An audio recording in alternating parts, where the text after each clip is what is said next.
औज़ु बिल्लाहि मिनश शैतानिर रजीम बिस्मिल्लाहिर रहमानिर रहीम अल्लाहुम्मा सल्लि अला मुहम्मद व आलि मुहम्मद।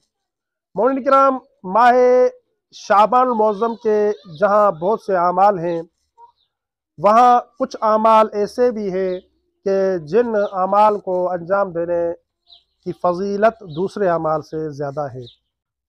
यहाँ तक कि जब इमाम सादिक़ आले मोहम्मद अलैहिस्सलातु वस्सलाम से दरियाफ्त किया गया कि मौला इस माह शाबान का बेहतरीन अमल क्या है, तो इमाम सादिक़ आले मोहम्मद अलैहिस्सलातु वस्सलाम ने दो आमाल ज़िक्र फरमाए कि इस मुबारक महीने माह शाबान के बेहतरीन आमाल ये दो हैं। पहला अमल इमाम अलैहिस्सलातु वस्सलाम ने फरमाया सदका, और दूसरा अमल इमाम अलैहिस्सलातु वस्सलाम ने फरमाया इस्तिग़फ़ार।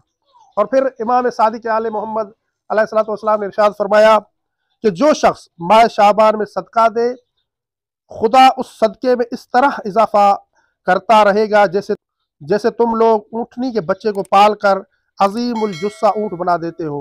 ये सदका क़यामत के दिन उहद के पहाड़ की तरह बढ़ चुका होगा।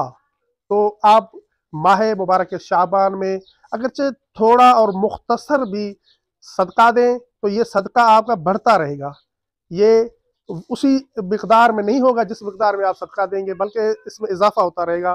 मौला फरमाते हैं कि ये उहद के पहाड़ जितना हो जाएगा बरोज़े क़यामत।